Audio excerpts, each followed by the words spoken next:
Hey everybody, welcome back to chemistry, and we are continuing now to our last section in chapter 7. This is section 7.11, and so now what we're going to do is we're going to compare ideal gases to real gases. Now, what real gases are just the gases that you see in everyday life. So for example, if you have oxygen gas in the air, that would be considered a real gas, or nitrogen gas, which is also in the air, or argon or helium or carbon dioxide. Also, another kind of real gas would be a mixture of these pure real gases mixed together. So air is a mixture of oxygen, nitrogen, argon, and carbon dioxide. So air is considered also a real gas. Now, on the other hand, we've been spending some time talking about formulas related to something called an ideal gas. And so let me just remind you that an ideal gas is a completely imaginary gas which should be similar in general to real gases. And so I talked about some of the postulates of what we think an ideal gas is. And then what I kind of pointed out was that all of the formulas we've used so far in chapter 7, so for example, Boyle's law and Charles' law and ideal gas law, they've been based on the idea that the gas we're dealing with is really an ideal gas. So that really raises the question now, in that when we're actually talking about real gases, for example, again, the gases in the atmosphere, the question is, can we use these laws that we use to describe ideal gases, can they be used to describe the behavior of real gases? And the answer is yes, but under particular conditions. And what you'll learn is it is optimal to have gases at relatively low pressure and high temperature, and then we can imitate their behaviors with all the ideal gas formulas that we've been using. On the other hand, if we're in the opposite condition, if we are at relatively high pressure and if the temperature is a little on the low side, then we cannot really use the formulas we've been using to describe ideal gases. We have to use different formulas, and I'll talk about that in a minute. So let me go over to the computer now and let me sort of bring up some questions. So the first point I want to make here, again, is we have used a lot of gas equations that were perfectly to describe the behavior of an ideal gas, such as Boyle's law. So I'll write that here. So here is good old Boyle's law, P1, V1 is equal to P2, V2, or Charles' law, V1 over T1 is equal to V2 over T2, or the ideal gas law, which is PV is equal to nRT. So we have used these equations, and they work perfectly well to describe the behavior of an ideal gas. So the question now I want to sort of talk about is do these equations we've been using a lot of really work for real gases like oxygen gas? Well, there are two assumptions in the kinetic theory that bear on this question. So one of the assumptions of the kinetic theory is that for ideal gases, the volume of the molecules is negligibly small compared to the volume that the gas occupies. And the second assumption is that for ideal gases, molecules do not exert any attractive or repulsive forces on one another. So if for a real gas, these two assumptions are close to being true, then the real gas will exhibit ideal behavior, which is well modeled by the equations you have learned, like Boyle's law and Charles' law. If, on the other hand, these two assumptions are not quite true, then the real gas will exhibit non-ideal behavior that is not well modeled by the equations you have learned. And you would have to use slightly different equations. So again, I want to explain this in a slightly different way using pictures on the board. So I'm going to go over to the board here. And let's first look at a real gas. And let's say you had a super powerful microscope and you were able to see the individual molecules in real gases. What would they look like? Well, so for example, let's say you were looking at helium atoms. So helium is a noble gas, and the gas is composed of individual atoms, and so you might see something like this. So here is a little helium atom here, so I guess I'll label it He. But the thing to note is that because it's an atom, it's a real thing that exists, it's going to have some volume to it. I think you all know that. And now let's go down a little bit in the noble gases. The next noble gas is neon. It's a little bit of a heavier gas, and so it's going to be a little bit larger, so it's going to have a slightly larger volume. So neon might look like that. And then the next one down is argon. And you can keep on going. And I think one of the larger noble gases in terms of mass and volume is xenon. So here is good old xenon here, okay. And so now let's look at some gases that we're sort of more used to. So for example, air is comprised mostly of nitrogen. Well, what would that look like in a super powerful microscope? Well, the nitrogen atoms are going to be a little bit larger than the neon atoms, so it might look something like this. So here is a nitrogen atom, and here is another nitrogen atom, right?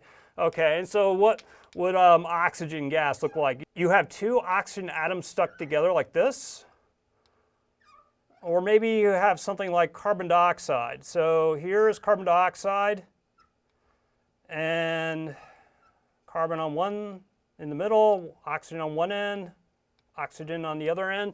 Now, the final gas I want to sort of look at is iodine. So iodine is a halogen. Its formula is I2, so it's also in a diatomic state. Its atomic number is 53, so it's a relatively large molecule. So I'm going to draw iodine here. Again, iodine is a relatively large molecule here. So the point I'm trying to make here is that real gases actually have molecules that take up some space. They have volume to it. Okay, so now let's look at what ideal gases look like. Well, if you're looking at an ideal gas, it looks quite a bit different. If you had that super powerful microscope, the ideal gas would look like this. So it would look like little dots in space. And so this kind of reminds us of one of the postulates of kinetic molecular theory, is that we are pretending that gases are ideal in kinetic molecular theory, and that the gases really don't have any volume to them, although they have mass to them. So there really is no volume in ideal gas. And then with real gases, there's a definite volume. Okay, so that is one major difference. Now, another major difference is as follows.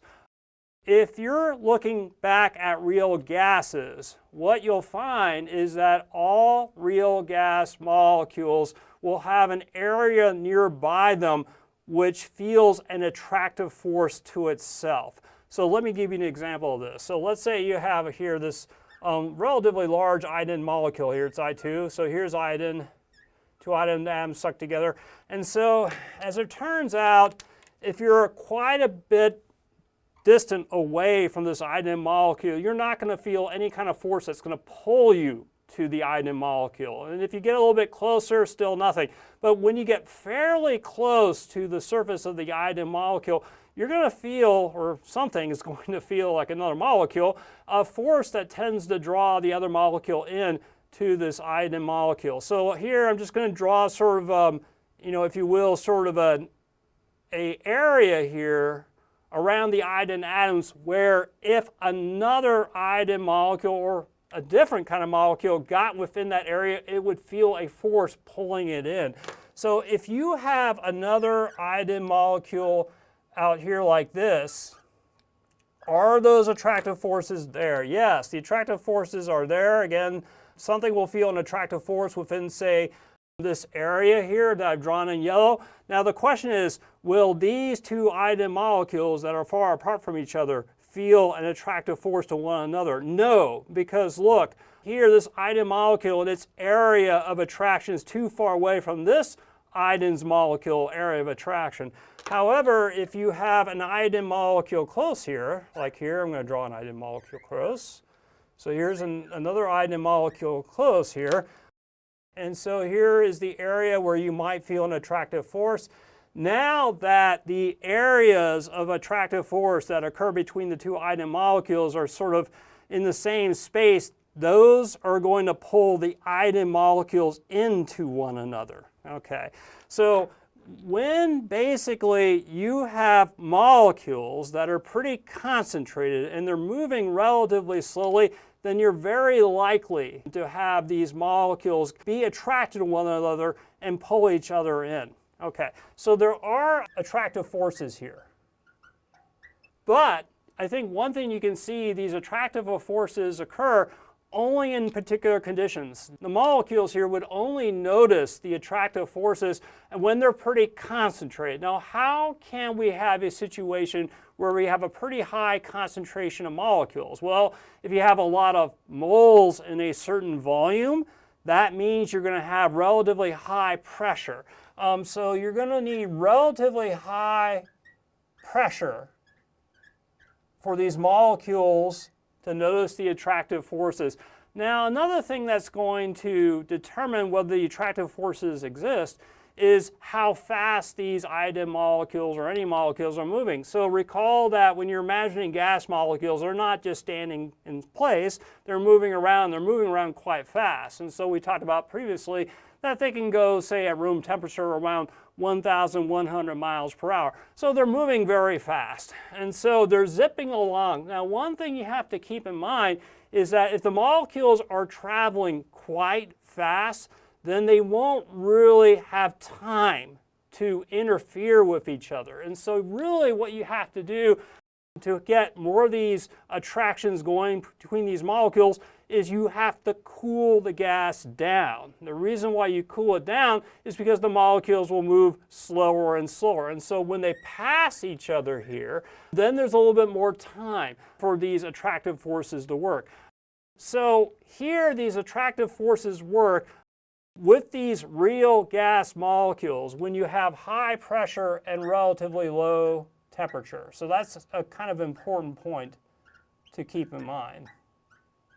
Okay, now going back to the ideal gas. So here are our ideal gas molecules which have no volume. And so maybe one of the things you remembered that with an ideal gas, we assume there were no attractive forces between them. So remember all those equations we learned? Like we learned equation for Boyle's law and Charles' law and Amitaton's law and Dalton's law of partial pressures and the ideal gas law. So let me just throw a few of them here. These equations were used to describe an ideal gas. And so there's like, for example, Boyle's law. So here's Boyle's law, P1 V1 is equal to P2 V2. And then there's Charles' law, which is V1 over T1 is equal to V2 over T2.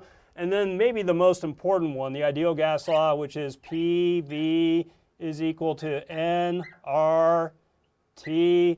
Also, Dalton's law of partial pressures is pretty important. So the total pressure of a mixture of gases is just equal to the pressures of the individual gases added up together. Okay, all these laws you learn apply to ideal gases. And so maybe the question you may be wondering is this: is it possible that these laws could apply to real gases if the real gases are at certain conditions? And the answer is yes. So those conditions where you can have a real gas and it can be well modeled by these equations are where you have relatively low pressure and high temperature. So I'm going to note here for real gases, can use these equations if you are at low pressure, and I guess somewhere between 1 or less than 1 to 10 atmospheres, and high temp. Say anything above 250 degrees Kelvin, which is a little bit lower than room temperature. So with those problems you were doing in the past, presumably we could apply these equations to all those problems we were doing in the past because the conditions were at such that we were at a relatively low pressure and we were at a relatively high temperature. Okay, so the question is, what do you do if you have a real gas that instead is at a very high pressure and a very low temperature? Can you use these equations? No, not really. What you would have to use is modified forms of these equations. So let me just give you one example. So the ideal gas is well represented by the ideal gas law, PV is equal to nRT, and this applies to real gases as well when real gases are at relatively low pressure and high temperature. So if you had a real gas at very high pressure, in other words, the molecules are really close together, and very low temperature, meaning they're not moving too fast about one another, could you use the ideal gas law? No, you would have to use a modified form of it. So let me give you an example of that. You don't need to write this down, just watch. So normally we have PV is equal to nRT, right? Well, we're going to modify this a little bit. We're going to say P, and then what we're going to do is add a term to it, which is A times N over V squared. And then V is modified as well. V is going to be subtracted from it another term, N times B, N is moles. A's are constants, we might talk about that later, is going to be equal to nRT. So when you have a real gas, when it's going to be at relatively high pressure and low temperature, you probably should use this modified form of the ideal gas equation. And this is called the Van der Waals equation.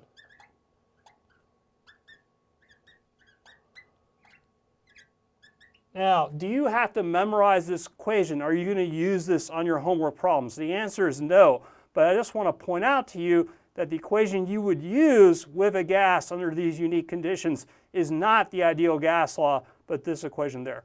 Okay, so now let me go to the computer and we'll bring up the next slide and we'll talk about that. Okay, so one good thing to do is getting used to looking at a problem and understanding if it looks like the problem is describing a gas that is exhibiting relatively ideal gas behavior, or is it exhibiting non-ideal gas behavior? For example, it's an example of a real gas that is at high pressure and low temperature. Okay, so let's look at these three examples and try to identify, are they examples of ideal gases or non-ideal gases? Okay, so with the first question it says, a sample of nitrogen gas at a volume of 1.5 liters at a temperature of 300 degrees Kelvin is heated to 600 degrees Kelvin and has a volume of 3 liters. Okay, so let's figure out whether this seems to be a gas, which is nitrogen, behaving like an ideal gas, or is it behaving like a non-ideal gas? And so the way you would figure that out is see if you can use the laws you've learned that describe ideal gases to describe its behavior. So what we have here is we have a volume here, so we'll say this is V1. We have a temperature here, which is T1. We have a temperature here, which is T2, and a volume here, which is V2. And so the formula you might use is what? V1 over T1 is equal to V2 over T2. Okay, so let's just plug in numbers and see what happens. So V1 is 1.50 liters, T1 is 300 Kelvin, and then it's going to be equal to V2, which is 3.00 liters, over T2, which is 600 Kelvin. So the question I have for you is this. Is the left side of this equation equal to the right side? If so, then the equation is correct. It can be used, and this gas does have ideal gas behavior. So let's check to see if this equation is correct. The way we check to see if it's correct is by dividing these two numbers here. So I'm going to take 1.50 divided by 300, and I get 0.005 liters over Kelvin. And then the other side is also 0.005 liters over Kelvin. So the left side value is the same as the right side value. So it appears to me that these conditions are consistent with following here this equation for Charles' law And therefore, if so, then this is basically having ideal gas behavior. Okay, let's check the next one, B. So we have 1 mole of oxygen gas, that will be N, at 800 millimeters of mercury. So that is a pressure. A temperature there of 300 Kelvin and a volume of 23.38 liters. And so what you can see is this is a case where we don't have initial or final conditions. We just have the same condition, and we have all 4 properties of this gas in the same condition assigned. So we want to use the ideal gas law. So it's PV is equal to nRT. So what we're going to do is we're going to see if these 4 properties, moles, pressure, temperature, and volume, are consistent with predicted behavior of an ideal gas by putting the numbers into the ideal gas law and see if they work out. So P is 800 millimeters of mercury, and so what we would have to do is we have to get that into atmosphere, so we would have to divide that by 760 millimeters of mercury. And then we would have to multiply this by V, which is 23.38 liters. And then on the other side is N, which is 1.00 mole. And then we have R, which is 0.08206 liters atmospheres over moles Kelvin.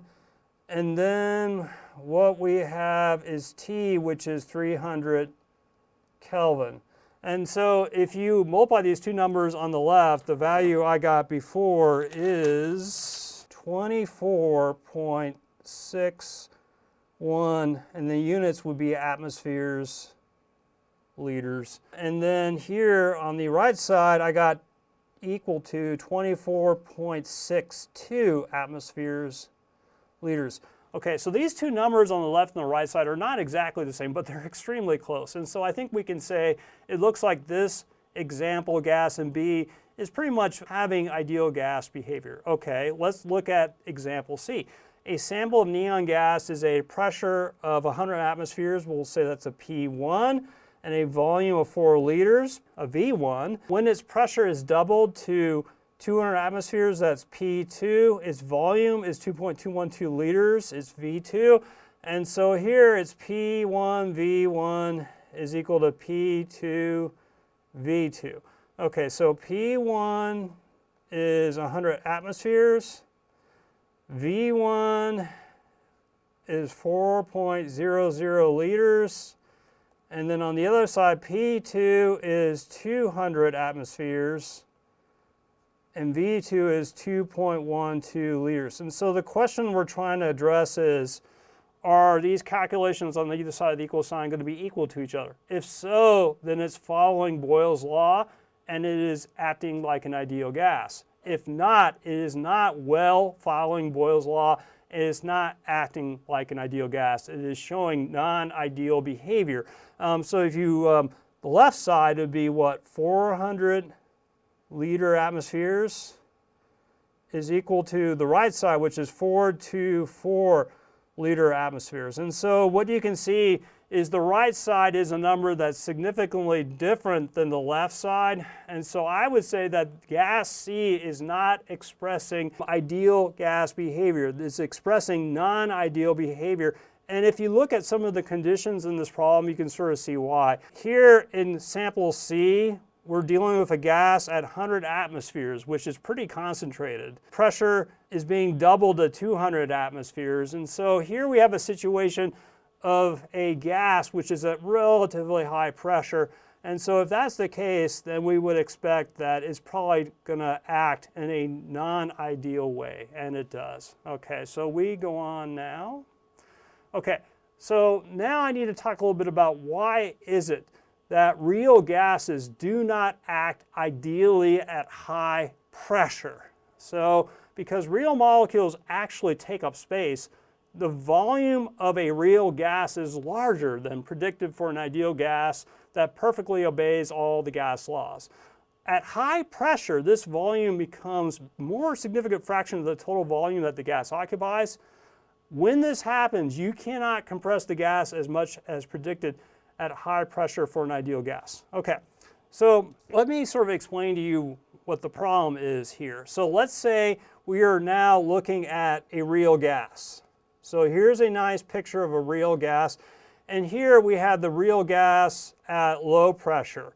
And so you can sort of see at low pressure, the molecules are there and they all take up a distinct amount of volume, but as you might expect, the fraction of volume that the molecules have compared to the volume of the space that the gas occupies is pretty low.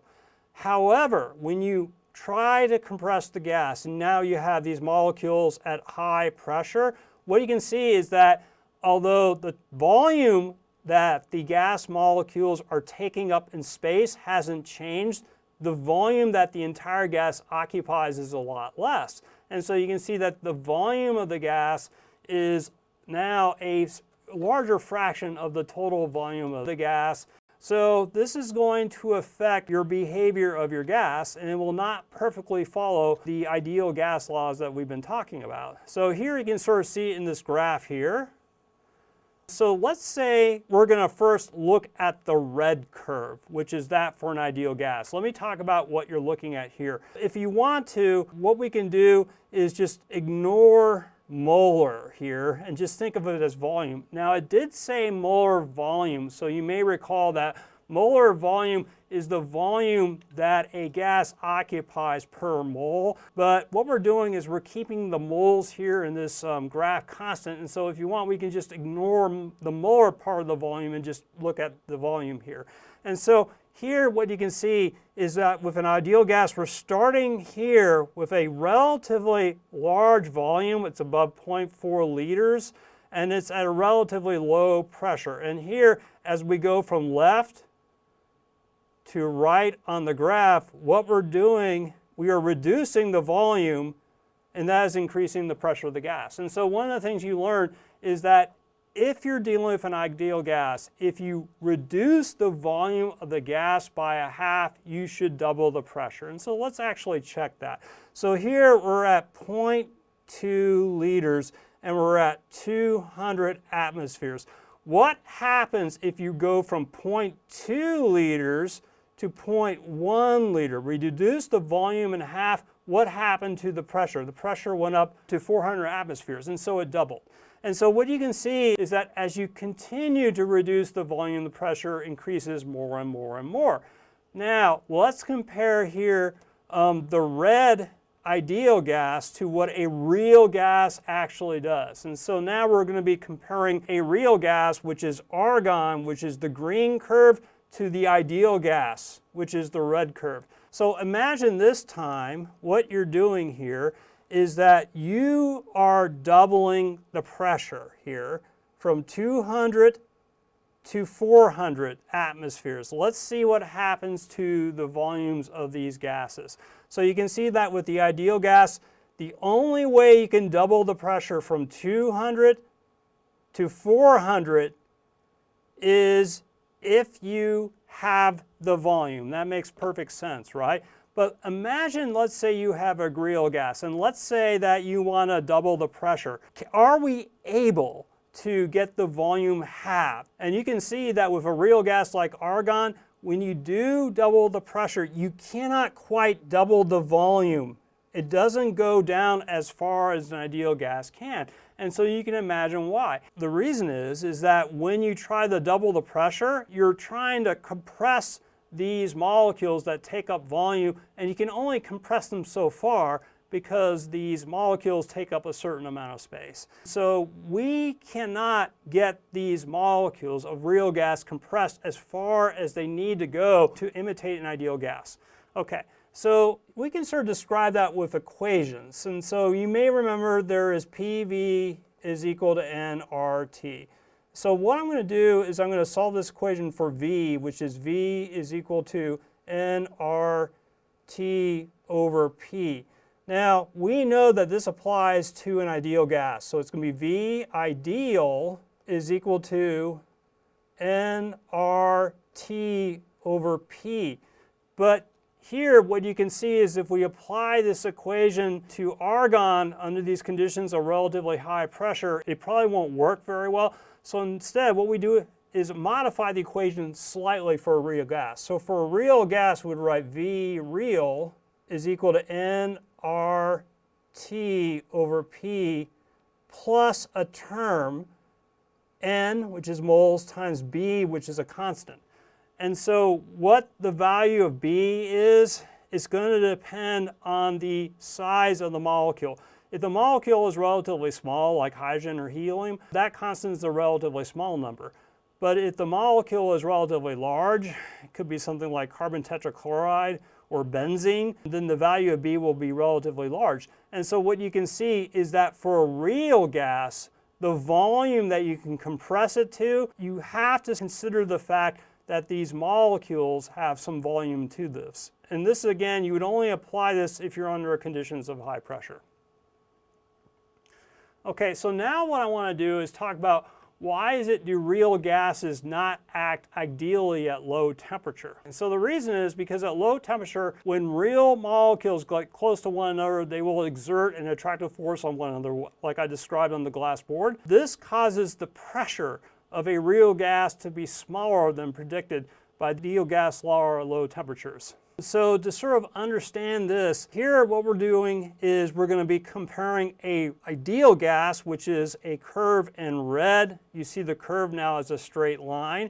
And then a real gas, which is xenon, which is a curve or straight line in green. And so now we are graphing, it looks like the dependence of pressure on temperature. So just to give you a basic idea of what you're looking at, maybe you're imagining starting out a higher temperature here. And then here what you're doing is you're reducing the temperature and you're looking what happens if you keep moles and volume constant, what happens to the pressure. And so as you probably know, as you lower the temperature, you're going to lower the pressure. And so this is Aminoton's law. So the law is basically this, P1 over T1 is equal to P2 over T2. And what you can see, it's sort of a nice linear direct relationship for the ideal gas. Again, as you lower the temperature of the gas, you lower the pressure. Now, if it could be true that you could lower the temperature of the gas so you could get to absolute zero,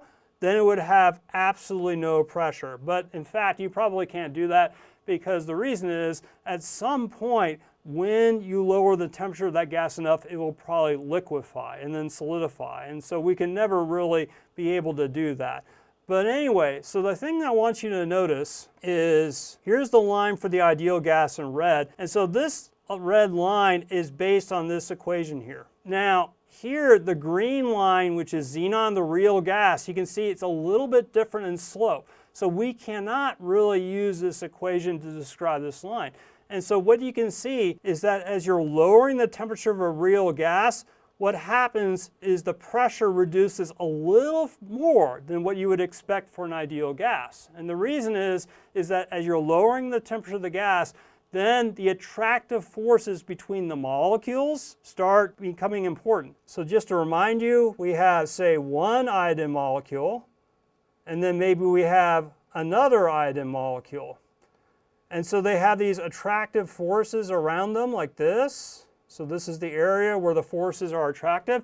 And you may recall that when these molecules are going very fast because of high temperature, these attractive forces won't really hook into each other. But when you get the temperature low enough, then the attractive forces start hooking into each other. And then when that happens, it tends to pull the molecules together. And if it's pulling the molecules together, they're less likely to be striking the surface of the glass container. And so the pressure will be a little bit lower than expected. And you can sort of see that here. So you can see that here, that with the ideal gas in red, which you have 1 mole of at 1 liter, when it's at 200 degrees Kelvin, you can see it has a certain level of pressure, maybe say about 15 atmospheres of pressure. But if you're dealing with a real gas like xenon, if it is also at 1 mole and 1 liter and you're at the same temperature, 200 degrees Kelvin, it's going to have a little bit less pressure than the ideal gas. Maybe it's only going to be, say, not 15 atmospheres like the ideal gas, but say 13 or 12 atmospheres.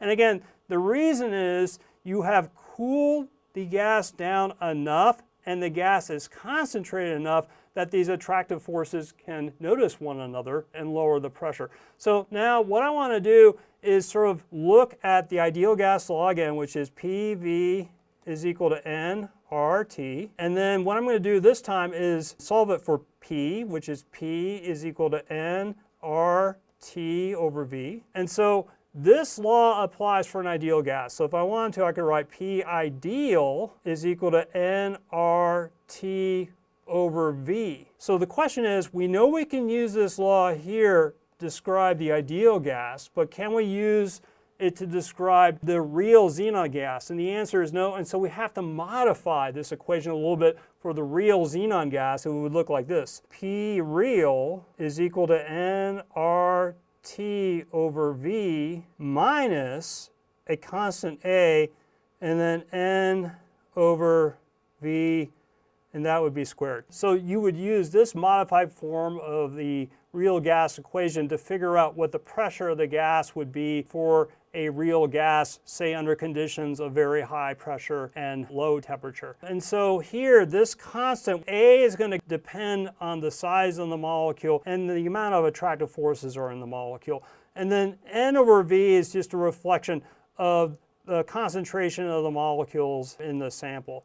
And so what you can see is that as A increases here, as in other words, as the size of the molecule increases and the amount of attractive forces here increases, that's going to take away from the nRT over V, and so that's going to reduce the pressure of the real gas compared to the pressure of the ideal gas. Now, are you going to have to use this equation here? No, you will not have to use the equation here. Okay. Here you can see that molecules here have different values for these constants. That's the only point I'm trying to make here. But again, the value of B sort of depends only on the size of the molecule, while the value of A depends on the size of the molecule and also the number of attractive forces on it. Okay, now what I want to do is point out one more final thing, is that this was the ideal gas law, which is PV is equal to nRT. And so this law works very well to describe ideal gas behavior, and it can be used to describe real gas behavior if you're at relatively low pressure and high temperature, as I talked about on the light board. Now, let's say you're at high pressure and low temperature. Could you use the ideal gas law to describe real gas behavior? And the answer is no. You would have to use this law instead. This law is called van der Waals equation. And so you can sort of see the ideal gas law in here, right? You can see here P, which is modified by this term AN squared over V squared. And then you can see V, which is modified by another term, NB, is equal to nRT. Now, are you going to have to use the van der Waals equation on a test or your homework? No.